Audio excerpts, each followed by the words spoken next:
नमस्कार। सदा सफल हनुमान। आज मैं हनुमान जी के जिस अद्भुत गुण की बात करने जा रहा हूं, वह अद्भुत गुण है उनकी अखंड दृष्टि, या इससे भी ज़्यादा अच्छा और सार्थक शब्द दे सकते हैं अखंड चेतना। मित्रों, हनुमान जी की जो सबसे बड़ी विशेषता थी वह ये थी कि वे चीज़ों को टुकड़ों टुकड़ों में नहीं देखते थे। हालांकि काम तो वे टुकड़े टुकड़े में ही करते थे, क्योंकि व्यावहारिक दृष्टि से हम सभी को टुकड़े टुकड़े में ही काम करना पड़ता था। आप इसे यूं कह लीजिए कि माला तो फूलों से ही बनती है, लेकिन अगर हम फूलों को अलग अलग रख दें तो उनका महत्व कम होता है, एक में गुथ दें तो उनका महत्व कई गुना बढ़ जाता है। हनुमान जी में इन चीज़ों को लेकर के न तो कोई खंड खंड दृष्टिबोध था और न ही ऐसी कोई अलग अलग दिशाएं थी जिसके कारण उनके काम बिखर जाते हों। इसीलिए आप देखिए कि पूरे रामचरितमानस में हनुमान जी जो कुछ भी करते हैं उसे वे एक ही नाम देते हैं, और वह है राम काज। जब सुरसा उनका इस रास्ता रोक लेती है, तब हनुमान जी उस समय यही कहते हैं कि राम काज करिहूं फिर आयहूं, सीता के सुधि प्रभु ही सुनाऊं, कि मुझे राम का काज कर लेने दो, सीता की सुधि को प्रभु को बता लेने दो, इसके बाद तो मुझे खा जाना। मतलब वो काम हो जाए, बस मैं केवल इतना ही चाहता हूं, इसके बाद मेरा चाहे कुछ भी हो, मुझे उसकी परवाह नहीं। ये जो चेतना है मित्रों, अगर हमारी चेतना अखंड हो जाती है तो आप कल्पना नहीं कर सकते कि हम अपने अंदर कितनी अद्भुत शक्ति का एहसास करते हैं। हम लोगों के सामने सबसे बड़ा संकट ये है कि इस पूरे के पूरे ब्रह्मांड में हमने अपना एक छोटा सा कोना बना रखा है, और हम समझते हैं कि ये कोना ही पूरा का पूरा ब्रह्मांड है, जबकि सही मायने में वो हमारी एक बहुत छोटी सी दुनिया होती है। हमारी आंखें ब्रह्मांड के कितने बड़े हिस्से को देख सकती हैं, लेकिन हम उसे एक बिल्कुल छोटे से हिस्से तक फिक्स कर देते हैं। हनुमान जी ऐसा नहीं करते। मुझे स्टीफन हॉकिंग्स की एक बहुत अच्छी लाइन याद आ रही है।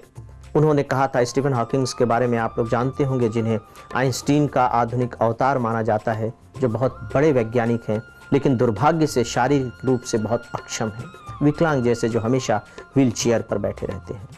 उन्होंने एक बहुत खूबसूरत बात कही थी। उन्होंने कहा था कि मेरा शरीर निश्चित रूप से इस व्हील चेयर में कैद रहता है, लेकिन मेरी चेतना ब्रह्मांड की सैर करती रहती है। हनुमान जी उन्हीं लोगों में थे। आप उनके सारे कामों को देखिए, अलग अलग देखेंगे तो अलग अलग काम दिखाई देंगे। सुग्रीव और राम की मित्रता कराई, वो एक अलग काम था।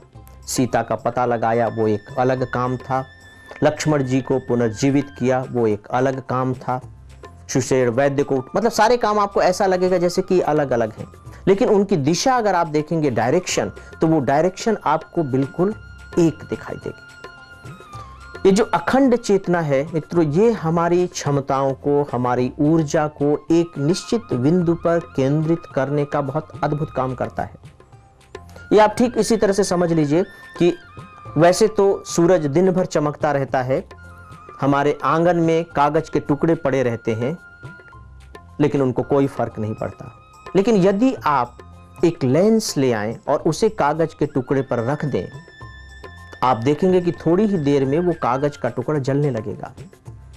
होता यह है कि सूर्य की जो बिखरी हुई किरणें होती हैं, उस लेंस से गुजरने के बाद इतनी एकाग्र हो जाती हैं, एक बिंदु पर सिमट जाती हैं कि उनकी ताकत इतनी बढ़ जाती है कि वो कागज के टुकड़े को जला देती है। हनुमान जी जानते थे कि शक्ति को कैसे पुनर्नियोजित करके, उनका कैसे खूबसूरत तरीके से एकत्रीकरण करके उससे बड़े से बड़े काम कराए जा सकते हैं। अगर छोटे छोटे कांच के टुकड़ों को, रंगीन टुकड़ों को आप यूं ही बिखेर दें तो आपको कुछ भी मालूम नहीं पड़ेगा, लेकिन अगर आप उसे कांच की एक नली में डाल दें, पोली नली में ढेर सारे टुकड़ों को उसमें भर दें, तो आप देखिए कि उसमें कैसे रंग बिरंगी छवियां निकलने लगेंगी। हनुमान के काम इसी तरह के काम थे। इसीलिए आप देखेंगे कि उनमें कहीं भी डाइवर्शंस दिखाई नहीं देते, जबकि हमारे काम में ज्यादातर डाइवर्शंस होते हैं। हमारी क्षमताएं बिखर जाती हैं, और स्वाभाविक है कि जब क्षमताएं बिखर जाएंगी तो जो हमारी उपलब्धियां भी होंगी वे भी लगभग बिखरी हुई ही होंगी। खासकर हमारे देश में, भारत जैसे देश में, भारत जैसे समाज में ऐसे बहुत सी चीज़ें हैं जो हमारी चेतना को खंडित खंडित करते हैं। कहीं काम, ये काम अच्छा है, ये काम बुरा है, ये इस जाति का है, ये उस जाति का है, ये ऊंचा काम है, ये नीचा काम है, और नतीजा ये होता है कि हमारी क्षमताएं बिखर जाती हैं। दोस्तों, मुझे लगता है कि किसी भी तरह से अगर हम अपने कॉन्शस को कंसोलिडेट कर सकें, एक पॉइंट पर फिक्स कर सकें, तो आप देखिए कि हमारे सामने हमारी वो क्षमता हाजिर होगी जिससे हम अभी तक अनभिज्ञ थे, जिसके बारे में हम अभी तक जानते नहीं थे।